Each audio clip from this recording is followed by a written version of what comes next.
할렐루야 성도님 여러분 반갑습니다. 유튜브 성도님들도 반갑습니다. 오늘 하나님께 주신 말씀은 마태복음 13장 44절에서 46절까지입니다. 마태복음 13장 44절에서 46절까지의 말씀을 보겠습니다. 제가 봉독하겠습니다. 천국은 마치 밭에 감추인 보화와 같으니 사람이 이를 발견한 후 숨겨두고 기뻐하며 돌아가서 자기의 소유를 다 팔아 그 밭을 사느니라. 또 천국은 마치 좋은 진주를 구하는 장사와 같으니 극히 값진 진주 하나를 발견하며 가서 자기의 소유를 다 팔아 그 진주를 사느니라. 아멘.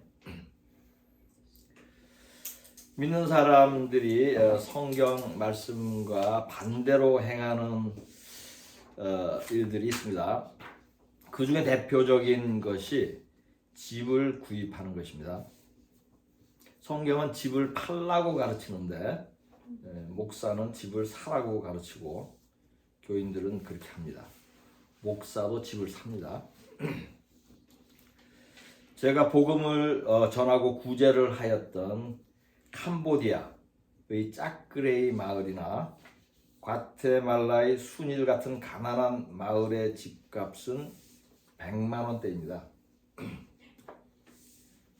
캄보디아의 그 가난한 마을 짝그레이에는 집들이 전부 원두막처럼 생겼어요. 왜냐하면 1년 내내 날이 너무 더워서 그 적도 근처거든요. 그래서 땅의 지열 때문에 이렇게 한 2m 위에다가 원두막, 원두막 아시죠? 이렇게 높이 세우는 거.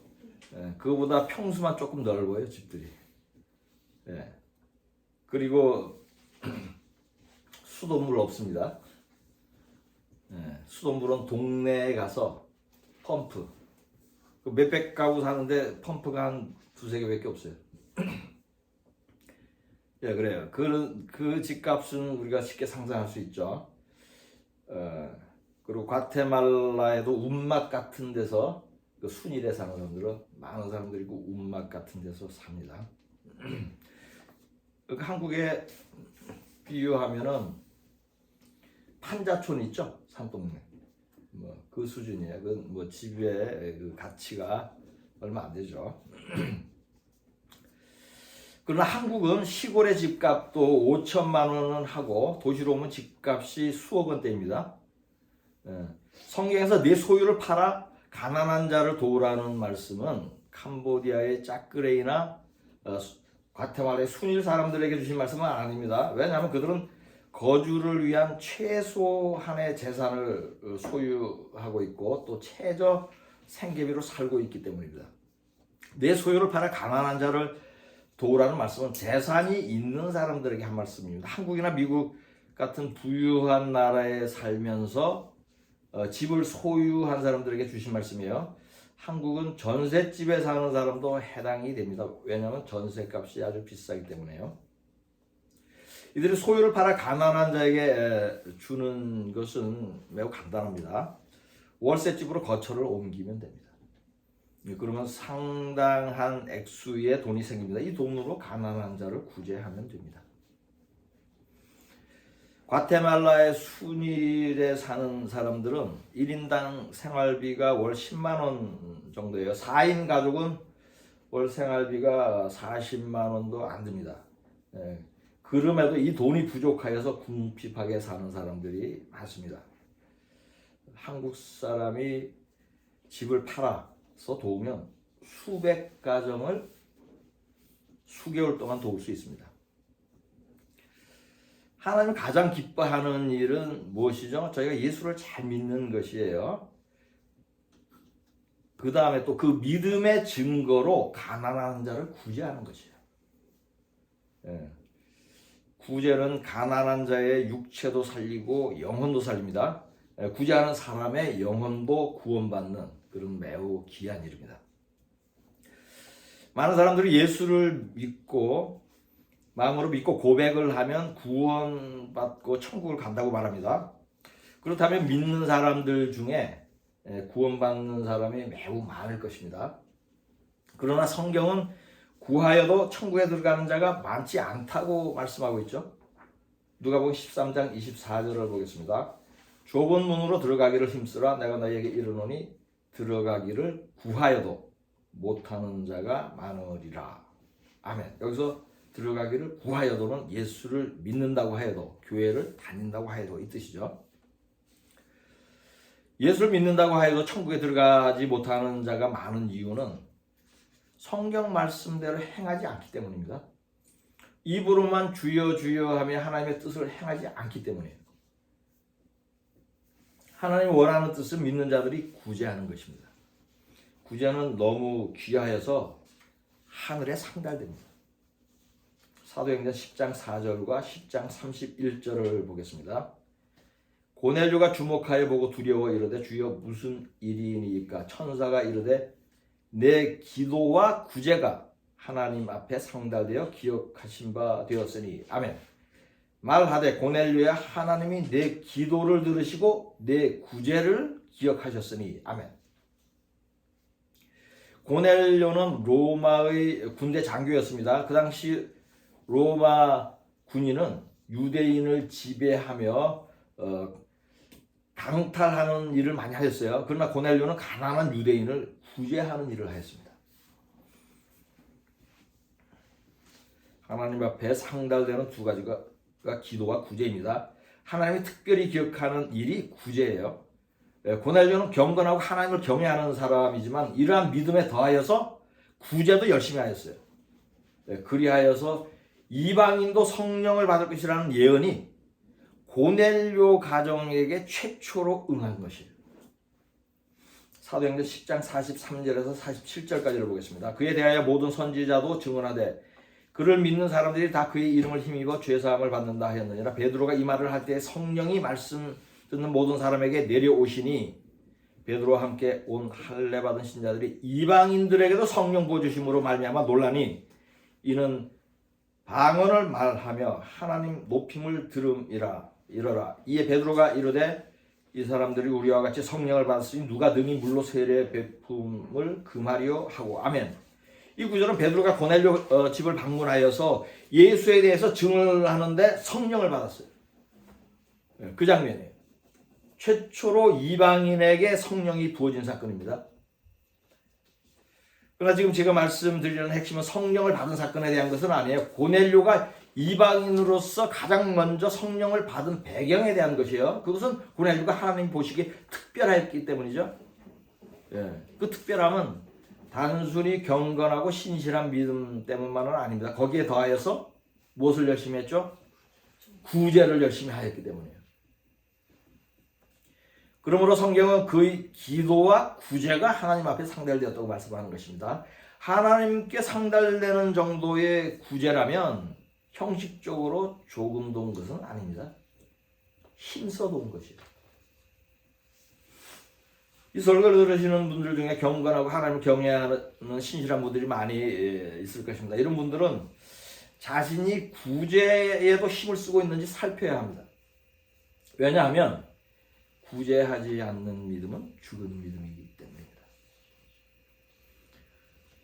다른 믿음 생활은 신실한데 구제는 하지 않는 사람들이 교회 안에 너무 많습니다. 이들은 집을 소유하였거나 집을 구입하려는 계획을 갖고 있어요. 그래서 저축을 합니다. 이것은 탐심이며 탐심이 있는 사람은 구제하지 않습니다. 이런 사람은 구원받지 못합니다. 마음으로 믿어 천국을 가는 것이 아닙니다. 천국은 소유를 모두 팔고 그 돈으로 사야 합니다. 그것이 성경이 가르치는 것이에요. 본문 말씀을 다시 보겠습니다. 천국은 마치 밭에 감춘 보화와 같으니 사람이 이를 발견한 후 숨겨두고 기뻐하며 돌아가서 자기의 소유를 다 팔아 그 밭을 사느니라. 또 천국은 마치 좋은 진주를 구하는 장사와 같으니 극히 값진 진주 하나를 발견하며 가서 자기의 소유를 다 팔아 그 진주를 사느니라. 아멘. 이 구절은 천국에 들어가는 것을 진주를 사는 것으로 비유한 말씀인데 상당히 흥미로운 면이 있습니다. 천국을 가게 되는 순서가 있어요. 우선 천국을 어떻게 해야 돼요? 발견해야 돼요. 천국을 발견한다는 것은 무슨 의미죠? 천국이 있다는 것을 믿고 알게 된다는 의미죠. 예. 죽으면 끝이 아니고 죽은 후에는 천국을 갈 수 있다는 것을 알게 되는 사람은 매우 기뻐합니다. 그렇죠? 발견한 후에 기뻐하죠. 그 기쁜 마음으로 하는 일이 천국으로 비유되는 값진 진주를 사는 것이에요. 소유를 팔아서 천국을 사는 것이에요. 사람들은 이 구절을 천국이 귀하다는 것을 강조하는 그런 단순한 의미로 이해하는 경향이 있는데 뭐 그런 의미도 있지만은 이 말씀이 암시하는 포인트는 실제로 소유를 다 팔아야 천국을 살 수 있다는 것이에요. 이와 관련된 성경 구절들이 여러 있습니다. 값진 진주는 갖고 싶다는 소망만 가지고는 얻을 수 없습니다. 돈을 주고 사야 합니다. 근데 그 가격이 얼마죠? 가격도 나와 있어요. 얼마예요? 그 가격은 내가 소유한 모든 재산이에요. 사람마다 가격이 틀려. 너무 멋있지 않아요? 하나님은? 그러므로 자기의 소유를 다 팔아 그 진주를 사느니라라고 말씀하는 것이에요. 그렇다면 천국의 값을 지불해야 하는 대상이 누구입니까? 하나님입니까? 맞습니다. 천국의 주인은 하나님이므로 하나님께 그 값을 지불해야 합니다. 그런데 하나님께 직접 돈을 줄 수 있어요? 없죠. 그래서 하나님은 천국의 값을 받을 대리인들 세상에 많이 보냈어요. 그들에게 주면 돼요. 그들은 누구예요? 가난한 자들이에요. 지금 제가 하는 말씀은 성경적이면서 논리가 맞죠?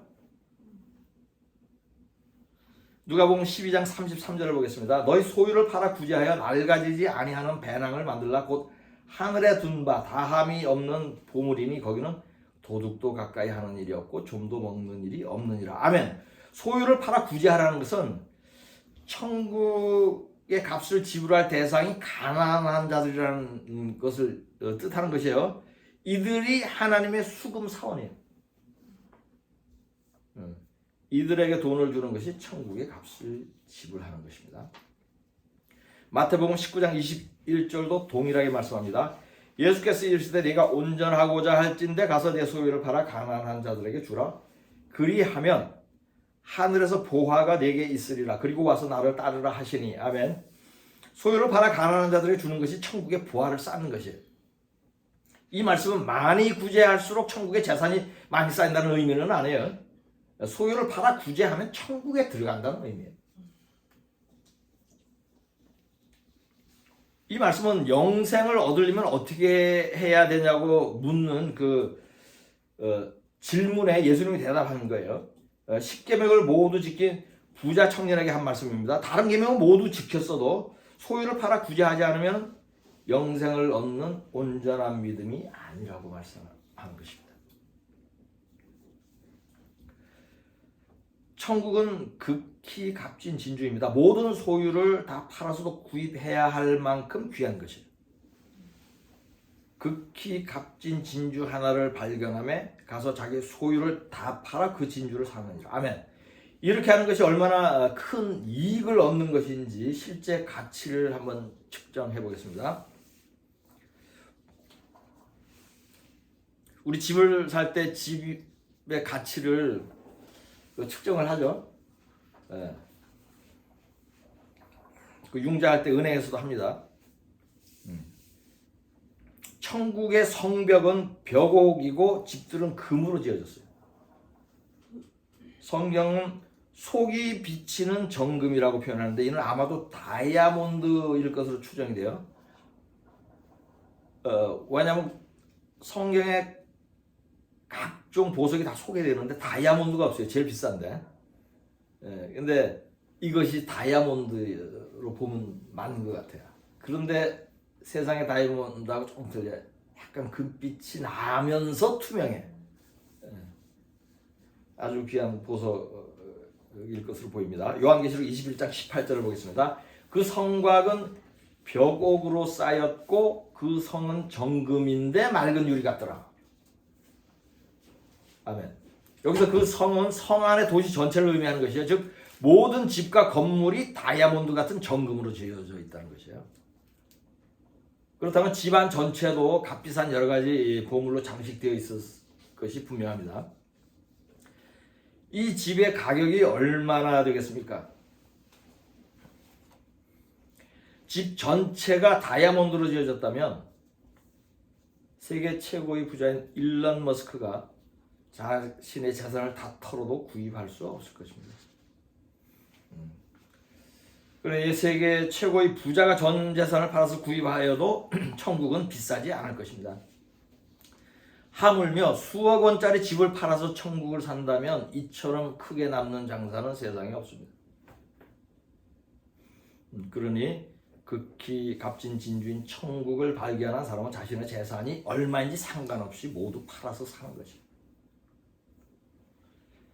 천국에 있는 집의 가치는 금액으로 표시할 수 없을 정도로 크지만 천국의 가치는 단지 집의 가격에 국한되는 것이 아닙니다. 천국은 가장 기쁘고 평안한 상태에서 영원히 사는 곳이에요. 이것은 돈으로 살 수 없는 것이에요. 돈으로 평가할 수도 없는 것입니다. 요한계시록 21장 2절에서 4절까지를 보겠습니다. 또 내가 보매 거룩한 성 새 예루살렘이 하나님께로부터 하늘에서 내려오니 그 준비한 것이 신부가 남편을 위하여 단장한 것 같더라. 내가 들으니 보좌에서 큰 음성이 나서 이르되 보라 하나님의 장막이 사람들과 함께 있으며 하나님이 그들과 함께 계시리니 그들은 하나님의 백성이 되고 하나님은 친히 그들과 함께 계셔서 모든 눈물을 그 눈에서 닦아주시니 다시는 사망이 없고 애통하는 것이나 곡하는 것이나 아픈 것이 다시 있지 아니하리니 처음 것들이 다 지나갔음이라라. 아멘. 천국은 눈물도 슬픔도 괴로움도 고통도 질병도 전쟁도 범죄도 없는 곳입니다. 항상 예수님을 보면서 하나님과 함께 사는 곳입니다. 세세토록 하나님을 찬양하며 사는 곳입니다.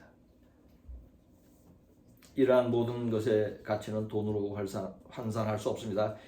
그러니 현명한 사람은 자신의 소유를 모두 팔아 천국을 사는 것입니다. 그럼에도 불구하고 천국을 사는데 집 한 채 가격을 아까워하는 교인들이 너무 많다는 것은 안타까운 일입니다. 천국은 공짜가 아닙니다. 돈을 주고 사야 합니다. 라면 하나도 사야 되고 양말 한 켤레도 사야 하는데 하물며 그 비싼 천국을 공짜로 얻을 수 있겠습니까? 천국을 사는 가격이 여러분의 집 한 채 가격에 불과하다는 사실에 여러분은 감사해야 합니다.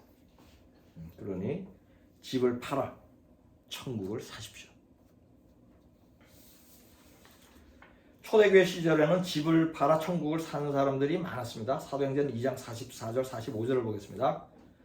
믿는 사람들이 다 함께 있어 모든 물건을 서로 통용하고 또 재산과 소유를 팔아 각 사람의 필요를 따라 나누어주며. 아멘.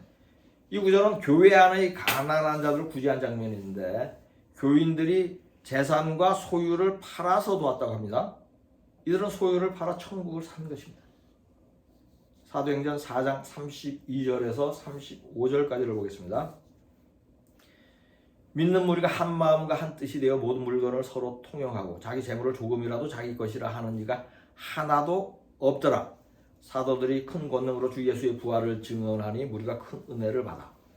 그 중에 가난한 사람이 없으니 이는 밭과 집 있는 자는 팔아 그 판 것의 값을 가져다가 사도들의 발 앞에 두매 그들이 각 사람의 필요를 따라 나누어 줍니다. 아멘.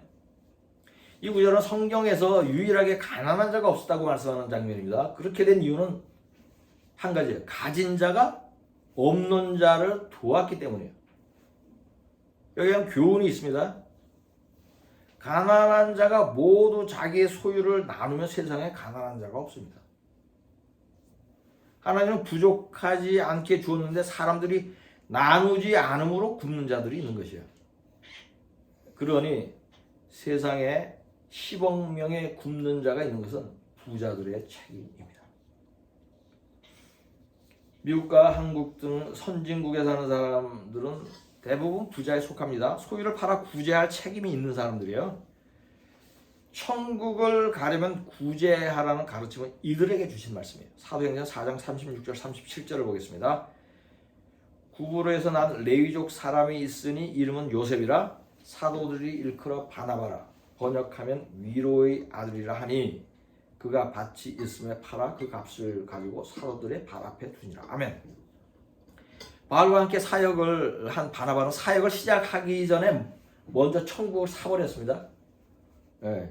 바나바가 밭을 판 값을 사도들 발 앞에 둔 이유는 가난한 자를 구제하기 위한 것이었습니다. 이와 유사한 이야기를 들은 적이 있습니다. 미국에서 세탁소를 운영하던 사람이 목사로 부르심을 받아 신학교를 갔어요. 신학교를 가면서 운영하던 세탁소를 가난한 직원에게 주었다고 합니다. 아무 조건 없이 무료로 주었대요. 그리고 그 직원에게 자신이 사역하는 동안 형편이 되면 매달 현금을 해도 좋다. 그렇지만 이것은 세탁소를 주는 조건은 아니다 라고 했다고 합니다. 이분도 바나바처럼 미리 천국을 구입해놓고 사역을 준비한 것이에요. 세상의 모든 죄종은 이러해야 합니다. 목사가 집을 소유하고 천국 가라는 설교를 할 수 없습니다. 목사가 천국을 가지 못하는데 그 사람의 설교를 듣는 교인들이 천국을 가겠습니까?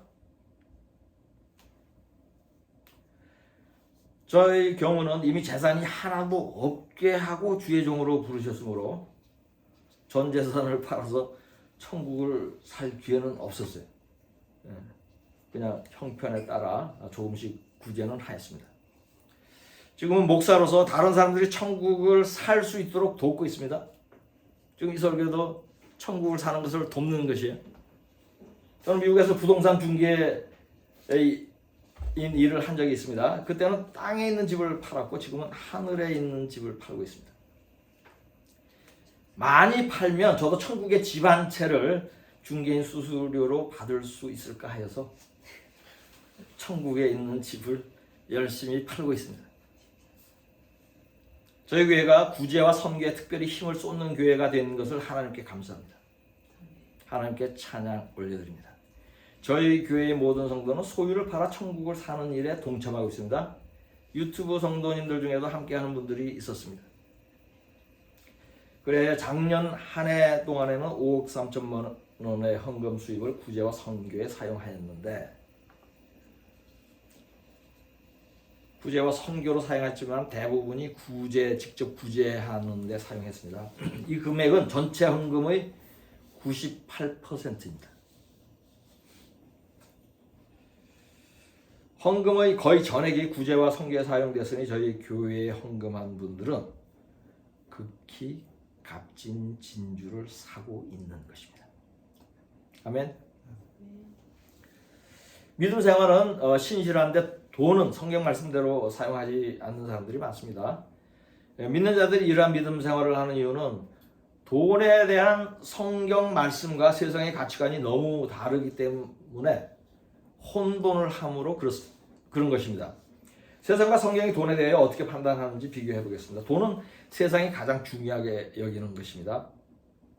인간이 가장 사랑하는 것이 돈입니다. 세상은 큰 돈을 벌어 부자가 되려는 것을 당연한 것으로 여깁니다. 부자를 목표로 살아가는 사람을 좋게 여깁니다. 저축하는 것을 선으로 여깁니다. 반면에 성경은 돈 욕심을 갖지 말라고 합니다. 돈을 사랑하는 것이 일만하게 뿌리라고 합니다. 저축을 하지 말라고 합니다. 먹고 입는 것으로 족하고 남는 것은 모두 가난한 자에게 주라고 합니다. 사람의 생명이 그 소유의 넉넉함에 있지 않다고 합니다. 부자는 천국에 들어가기가 어렵다고 합니다. 하나님과 재물을 함께 섬기지 못한다고 합니다. 이처럼 돈에 대한 세상의 가치와 성경의 가치는 극단적으로 대치됩니다. 그리하여 믿는 자들도 돈에 대한 믿음 생활이 혼란스러운 것입니다. 믿는 자들은 세상의 가치관과 자신의 욕심이 결합되어서 돈에 대하여 성경 말씀대로 행하지 않습니다. 거기에 대하여 목사들도 돈을 사라고 가르치며 타는 불에 기름을 붓고 있습니다. 그래야 교인들은 돈을 더욱 사랑합니다. 저축을 하면서 하나님께 바치는 데는 인색합니다. 저희 교회도 그런 분들이 종종 있었는데 성령께서 저희 교회를 떠나게 하였습니다. 이들은 소유를 팔아 구제하고 주님을 따르라는 말을 듣자 근심하며 떠난 부자 청년처럼 떠났어요. 어떤 분은 스스로 나는 부자 청년이네 그러면서 떠난 분도 있어요.